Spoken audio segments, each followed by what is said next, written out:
안녕하세요. 강동선 ABA 아동발달연구소 소장 강동선입니다. 오늘 제가 준비한 부분은요. 행동기법 중에서 차별 강화에 대해서 준비를 했습니다. 우리가 이제 PBS, 안 그러면 행동중재를 전체적으로 봤을 때 예방 전략하고 반응 전략이라는 부분이 있습니다. 그 중에서 반응 전략에서 가장 많이 활용되는 것이 이 차별 강화입니다. 단순 소거가 아닌 이런 차별 강화를 가지고 대체 행동도 만들 수 있고요. 그리고 행동의 여러가지 형태에 따라서 이 차별 강화를 다양하게 활용할 수 있습니다. 오늘 이 차별 강화에 대해서 자세하게 한번 이야기를 나눠보고 현장에서도 이런 차별 강화를 효과적으로 사용할 수 있으면 좋을 것 같습니다. 그럼 한번 들어가 보도록 할게요.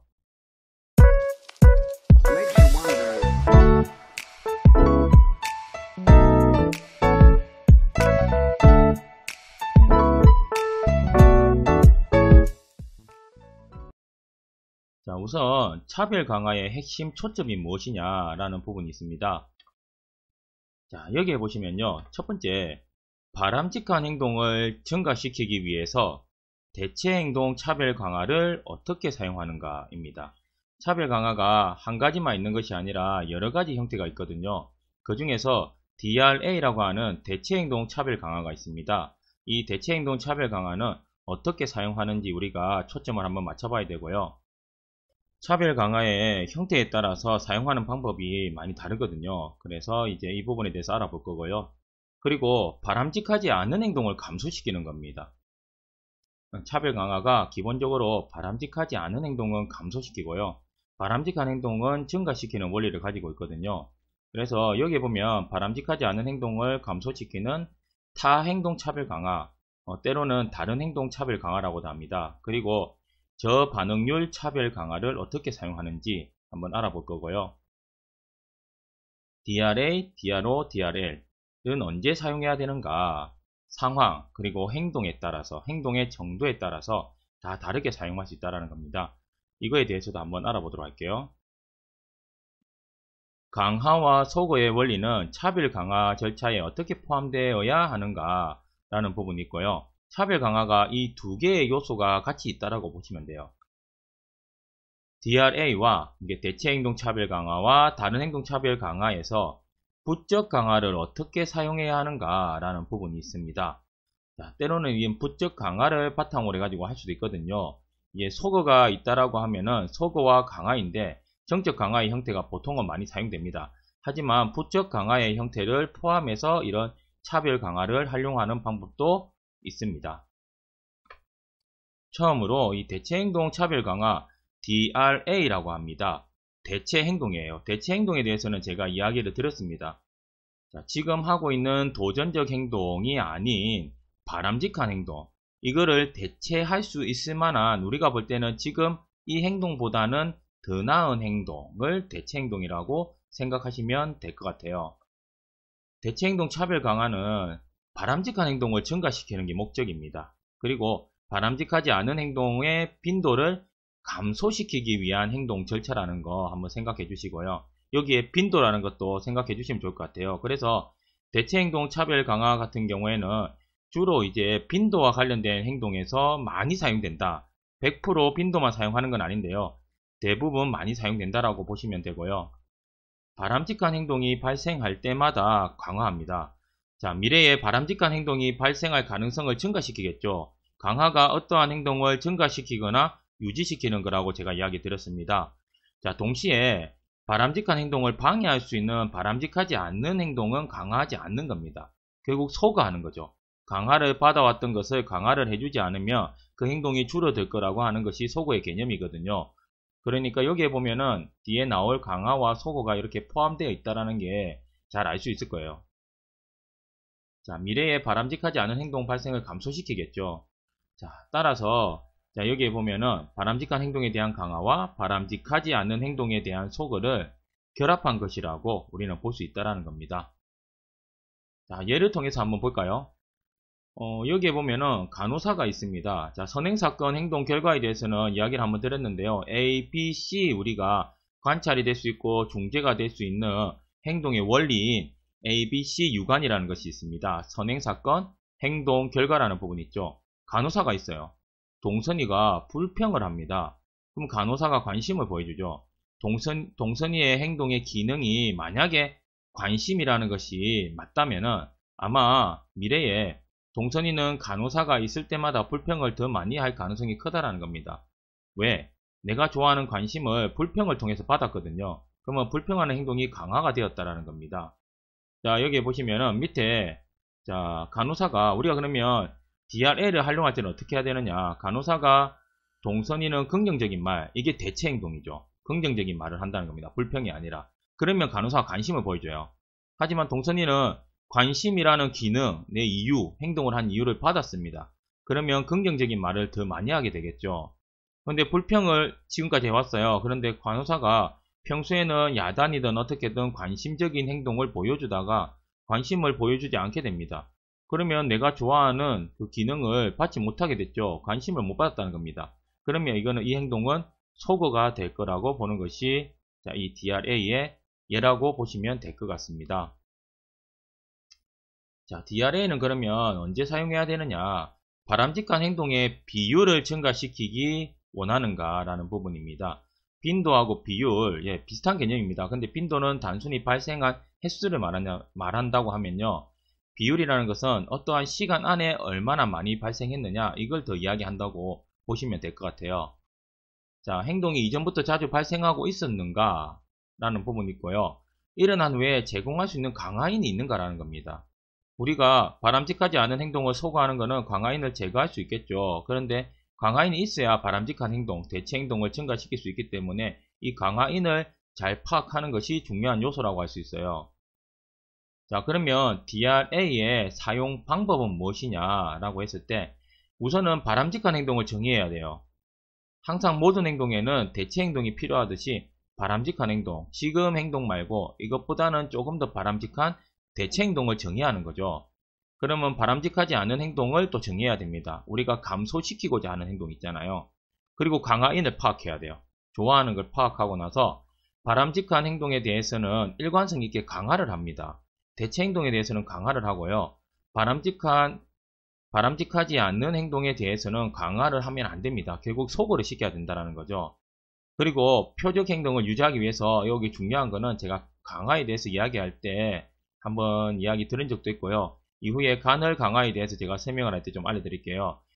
행동을 습득시킬 때는 연속적 강화이지만은 어떠한 행동을 꾸준히 유지하기 위해서는 간헐적 강화로의 전환이 필요합니다. 그래서 이 간헐적 강화를 이용할 필요가 있다는 거죠. 간헐적 강화라는 것은 그 행동을 할 때마다 계속 강화를 주는 것이 아니라 우리가 간헐 강화 계획에 따라서 몇 번 했을 때 줄 건지 몇 시간 했을 때 줄 건지 이런 시간적인 빈도적인 이제 계획을 가지고 강화를 간헐적으로 주게 되는 것을 이야기하는 겁니다. 그리고 일반화를 계획할 방법이 분명히 있어야 된다는 거죠. 자, 그러면 우리가 대체행동 차별 부적 강화에 대해서 한번 알아보도록 할게요. 부적 강화라는 것은 잘 알고 있죠. 싫어하는 거, 혐오 자극을 제거해 줌으로 해가지고 행동을 증가시키는 거, 뭔가를 제거함으로 해가지고 행동을 증가하는 것이 부적 강화입니다. 이거는 강화에 대한 강의에서도 이야기를 해놓은 부분입니다. 교사가 과제를 지시합니다. 동선이는 책상을 치고 의자를 흔듭니다. 자, 지금 도전적 행동을 하고 있는 거죠. 자, 동선이는 학교 과제를 회피하고 혼자 앉아있게 된다는 겁니다. 책상을 치고 의자를 흔드니까 이런 내가 싫어한 이 행동에 하는 이유는 회피라는 겁니다. 기능이 회피라는 거고요. 학교 과제를 회피하게 됐다는 겁니다. 이 행동을 통해서. 그러면 교사가 과제를 하라고 지시할 때마다 이러한 책상을 치고 의자를 흔드는 도전적 행동을 일으킬 가능성이 더 많아지게 되겠죠. 자, 이 부분을 잘 보시면 되고요. 부적 강화에 의해서 도전적 행동이 증가하고 있는 개념입니다. 결국 도피적인 부분이 많이 포함된다고 보시면 되는데요. 교사가 과제를 지시합니다. 동선이는 과제를 마쳤어요.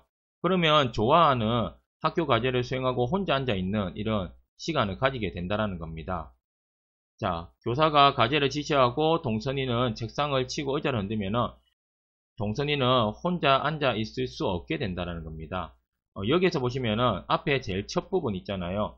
이 부분에서도 회피적인 부분에서 이제 혼자 앉아 있는 것이 강화적인 요소가 된 겁니다. 뭔가 나에게 지시하는 상황이 없고 주변에 뭔가 없는 혼자 있는 이제 약간은 도피적인 상황을 마련하게 된 거죠. 여기에서 보시면은 과제를 마쳤을 경우에는 혼자 앉아 있게 되지만은 도전적 행동을 기존에 했을 때는 혼자 앉아 있었지만은 여기에서는 혼자 앉아 있지 못하게 되는 겁니다.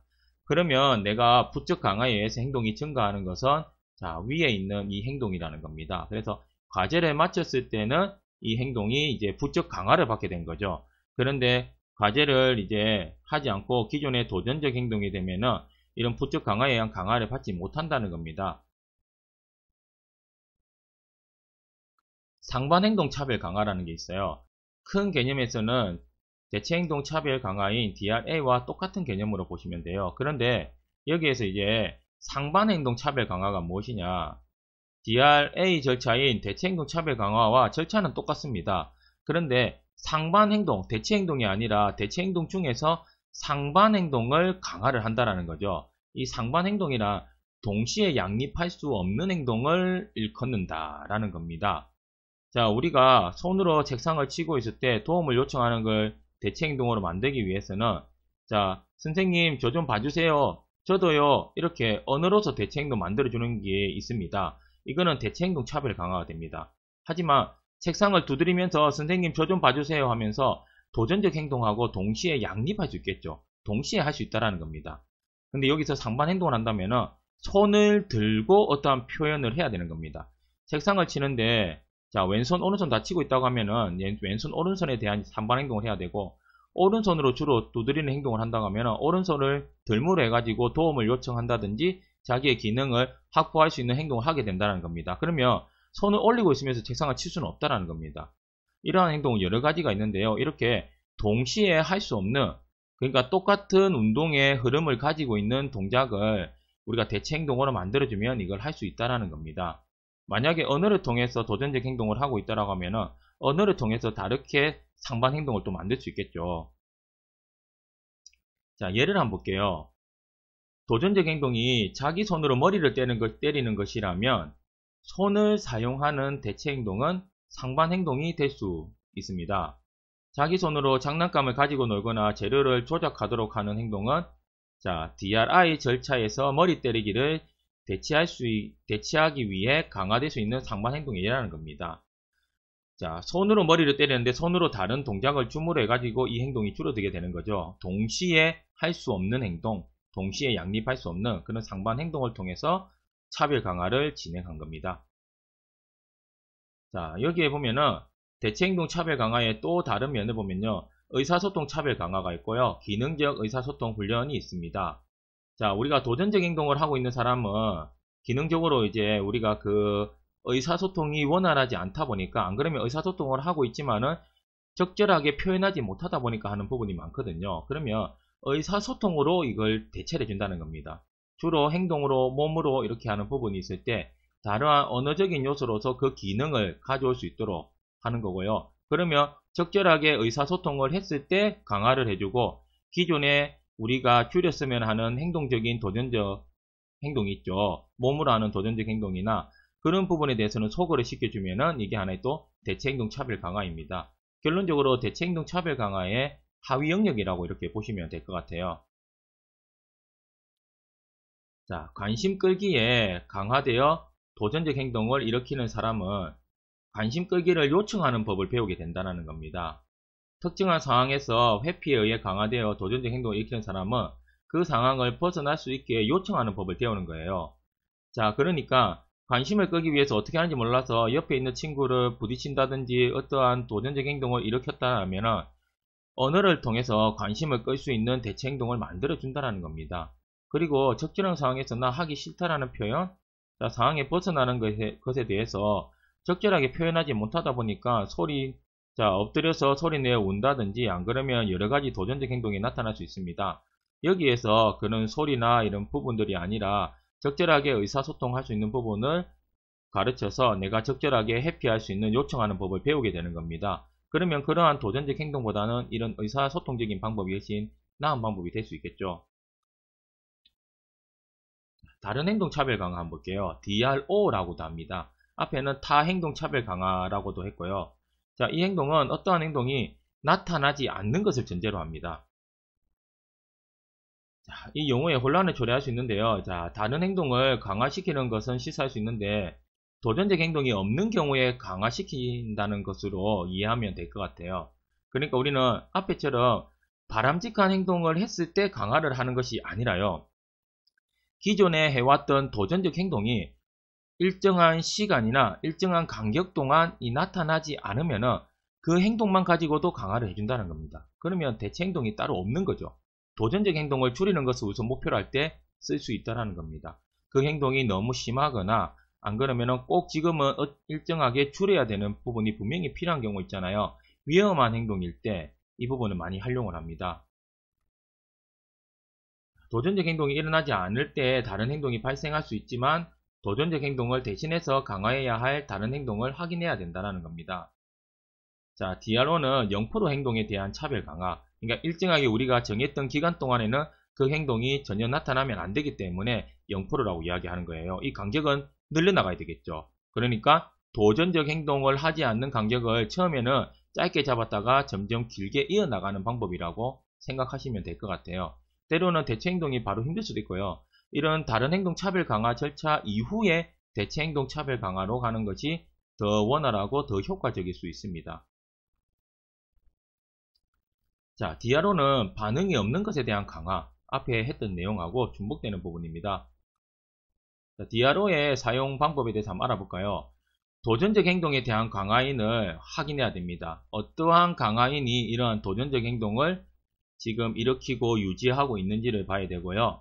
자, DRO 절차에 따라서 사용할 강화인을 확인해야 돼요. 자, DRO 초기 시간 간격을 결정해야 됩니다. 그리고 도전적 행동에 대한 강화인을 제거하고 도전적 행동이 발생하지 않을 경우에 강화인을 제공하는 겁니다. 대체 행동하고 좀 다르죠. 초기 시간 간격을 결정하는 것은 상당히 중요합니다. 처음에 우리가 어느 정도 이 행동을 안 하고 있을 수 있는지에 대한 간격을 하는 거고요. 이 시점을 잘 잡아야 다음에 이후에 이 행동을 하지 않는 이 초기 시간을 점점 늘려나갈 수 있습니다. 근데 처음부터 너무 과도하게 잡아버리면요. 이게 성공하지 못하는 게 높거든요. 처음에는 우리가 생각하는 것 이상의 짧은 간격을 찾을 수도 있다는 겁니다. 자, 간격에 따른 DRO는 자, 시간에 따른 DRO 이렇게 두 개로 나눠질 수 있다는 겁니다. 자, 간격 DRO를 한번 볼게요. 자, 인터벌이라고 되어 있습니다. 자, 영어적인 내용에도 있긴 한데요. 자, 미리 정한 간격 동안에 도전적 행동이 발생하지 않을 때 강화하는 겁니다. 시간 DRO 한번 볼까요? 미리 정한 시간에 도전적 행동이 발생하지 않을 시 강화하는 거죠. 자, 주기적으로 자주 나타날 때는 간격 DRO를 활용해야 돼요. 이거는 우리가 어떠한 시점을 했을 때 어떠한 간격을 두고 나서 그 간격 동안 나타나지 않아야 되는 거고요. 시간 DRO는 시간을 정해 놓는다는 겁니다. 간격은 그냥 이따 일정한 간격을 정해 놓는 거죠. 시간은 특정한 시간대에 이 행동을 많이 할 경우에 그때 보고 나서 이 행동을 하지 않으면 강화를 해준다는 겁니다. 그러니까 어찌 보면은 시간 DRO는 우리가 순간 표지법의 느낌으로 생각하시면 되고요. 간격 DRO 같은 경우에는 우리가 전체 간격 시간 기록법, 자, 이런 부분으로 이제 생각을 해주시면 될 것 같습니다. 근데 여기서는 그냥 간격 DRO, 시간 DRO의 개념으로 생각하는 게 더 나을 수도 있을 것 같아요. 저비율 행동 강화라는 부분이 있습니다. DRL이라고 합니다. 자, DRL에서는 도전적 행동의 비율이 기준치 이하로 감소하였을 때 강화인을 제공한다는 겁니다. 그러니까 우리가 제로도 아닙니다. 그거 안 하면 되는 것이 아니라 이 행동은 너무 많이 일어나는데 일정하게 한 번에 바로 줄일 수 없기 때문에 일정하게 기준치를 정해가지고 이 정도만 하면은 내 목표를 달성한 것이다 라는 부분으로 해줘야 될 것 같아요. 자리 이탈하는 것이 만약에 뭐 1시간에 10번, 20번 일어나는데 20번 정도에서 바로 언니는 이제부터 일어나면 안 돼 라는 부분으로 가버리면 너무 힘들 수 있다는 겁니다. 그러면 한 8번, 20번일 때는 한 18번부터 시작할 수도 있고요. 뭐 15번, 10번, 그는 기준에 따라 틀리긴 한데 그렇게 어느 정도 기준을 해가지고 우리가 계획을 잡는 거죠. 그러면 20번일 때 15번이면 이거면 이제 15번의 자리 이탈은 있었지만은 이거는 성공한 겁니다. 그러면 강화인을 받을 수 있다라는 거예요. 한 번에 바로 줄이기 힘든 경우에 이렇게 해야 되고요. 자, DRA 절차에서 도전적 행동이 없는 경우에 강화하는 것이 아니라고 했습니다. 저비율적으로 나타날 때 강화한다는 거고요. 자, DRL 절차에는 저비율 도전적 행동을 묵인할 수 있거나 그 행동이 고비율 때문에 어려움을 겪을 때 사용한다는 겁니다. 묵인도 중요해요. 그 행동이 너무 위험하면 이 DRL 사용할 수 없습니다. DRO로 사용해야 돼요. 그런데 뭐 자리 이탈 같은 경우에는 어느 정도는 허용 가능하고 산만한 행동 같은 경우는 어느 정도 허용 가능하거든요. 그런데 우리가 도전적 행동 우선순위, 자, 우리 이야기할 때도 타인을 위해하거나 자신을 위해하는 1차적인, 자, 우리가 우선 개입해야 되는 행동에서는 DRL을 사용하기는 어려울 수 있다는 겁니다. DRL의 종류에 대해서 한번 알아볼게요. 전체액이 DRL이 있습니다. 자, 특정 기간 내에 특정한 반응 수보다 적게 발생할 경우에 강화를 제공한다는 겁니다. 우리가 일정한 기간을 두죠. 그러면 기존에 이 정도 행동을 했는데 우리가 목표로 한 행동이 있다는 겁니다. 그래서 목표로 한 행동수, 특정한 기간 내에 목표로 한 행동수만큼 감소했을 때 우리는 강화를 제공한다는 겁니다. 반응시간 DRL이 있어요. 강화인을 제공하기 위해서 반응들 간에 특정한 시간 간격이 있어야 되거든요. 자, 반응시간 DRL의 목표는 도전적 행동의 속도를 늦추는 것이다. 10초 간격으로 이 행동이 일어나는 거라면은, 예를 들어서요. 그러면 15초, 20초 이렇게 단계적으로 늘려나갈 수 있다는 겁니다. 이 늘려나간 건 뭐예요? 이 행동이 일어나고 나서 다음 행동이 일어날 때까지의 간격이 늘어나게 된 거죠. 그러면 전체적으로 봤을 때 이 행동은 점차 적게 했다는 겁니다. 1시간의 기준으로 10초 동안 한 번씩 발생한 거하고, 그리고 1분 동안 한 번씩 발생한 거하고 해기가 전체적인 빈도가 달라지게 되는 거거든요. 그래서 저 비율이 될 수 있다는 겁니다. 간격 DRL도 있어요. 한 해기를 여러 간격으로 나눕니다. 이건 각 간격의 반응이 일어나지 않을 경우에 강화인을 제공한다는 겁니다. 우리가 목표로 했던 어떤 해기가 있을 때 이 해기 동안은 일어나면 안 된다는 겁니다. 그러면 우리는 강화인을 제공하게 되는 거거든요. 자, 우리가 반응시간 DRL은 각 반응 간의 특정 간격을 정한다고 제가 이야기했습니다. 간격 DRL은 반응 간의 평균 시간을 정할 수 있다는 겁니다. 반응 간의 기간하고요. 그리고 일정하게 우리가 정해놓은 간격에 따라서 틀리게 우리가 적용할 수 있다는 거죠. DRL의 상황적 사용의 예를 한번 보도록 할게요. 뚱뚱한 사람이 먹는 비율을 낮추도록 한다는 겁니다. 음식을 입에 넣고 10초가 경과해야 다시 음식을 입에 넣으려고 하려면 반응시간입니다. 한번 반응이 있을 때 다음 반응 간의 간격시간이라고 제가 이야기를 했어요. 그러나 각 반응 시기가 덜 중요하고 단순히 어떤 해기 있잖아요. 어떤 해기 동안의 행동이 전반적으로 감소하면 돼요. 1시간 동안 이 정도만 하면 된다 라고 할 때는 전체 액이 DRL이 더 적절하다는 겁니다. 자, 여기 보면 차별 강화는 전체적으로 이렇게 정리할 수 있습니다. 다른 행동 차별 강화, 상반 행동 차별 강화, 대체 행동 차별 강화, 저비율 행동 차별 강화, 이렇게 할 수 있고요. 자, 우리가 상반 행동은 전체적으로 보면은 대체 행동의 하위라고 생각하셔도 될 것 같습니다. 동시에 양립할 수 없는 대체 행동을 해준다는 거, 그거 이야기 드렸어요. 그럼 한번 맞춰보도록 할까요? 우리가 수업 중에 태시기에 발표하는 행동은 바람직합니다.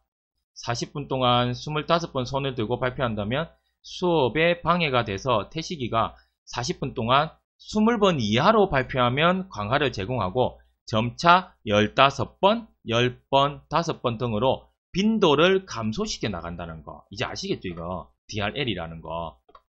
자, 손을 눈앞에 대고 손가락을 계속 움직여대는 상동행동을 하는 아동이 도전적 행동과 동시에 발생할 수 없는, 자, 여기에 포커스가 있어요. 행동인 장난감을 조립하며 놀 때 강화하여 상동행동을 감소시킨다 라는 겁니다. DRI라는 거 알겠죠? 크게는 DRA지만 이거는 양립할 수 없다는 말이 나오기 때문에 DRI라는 겁니다. 아동의 새소리를 내는 방해 행동에 아동이 새소리를 낸다는 거죠. 기능이 친구의 주의를 끌고자 하는 것이어서 친구와 사회적 상호작용을 하는 것을 대체 행동을 통해 강화하고자 할 때 친구와 사회적 상호작용을 하는 것은 새소리를 내는 도전적 행동과 상반된 행동이 아니어서 동시에 일어날 수 있지만은 친구와의 상호작용이 증가하면서 새소리를 내는 도전적 행동이 감소하게 되었다. DRA 아시겠죠? 자, 수정이가 30분 동안 6번의 새소리를 내어 평균 5분에 한 번씩 방해 행동이 보일 경우 강화 간격입니다. 4분 30초로 정하고 수정이가 새소리를 내지 않고라는 거 제로일 때, 자, 강화를 제공하고 수정이가 성공적으로 수행하면은 강화 간격을 점차 늘려 나간다라는 거예요. DRO라는 거 아마 아실 것 같습니다. 자, 오늘은 차별 강화에 대해서 한번 알아봤고요. 우리가 반응 전략으로 좀 잘 익혀 놓으면은 많은 부분에서 활용이 가능합니다. 그래서 저 부분에 대해서는 반복적으로 좀 시청을 하시든지 다른 예를 좀 찾아보셔 가지고 한번 알아보시면은 우리 아이들 도전적 행동 중재, 그리고 이후에 있을 제가 학습을 하는 DTT라는 부분이 있거든요. DTT도 결국에는 차별 강화가 많이 반응 전략으로 들어갑니다. 거기에서도 많은 도움을 받을 수 있을 거라고 생각을 합니다. 자, 오늘도 시청해 주셔서 감사합니다.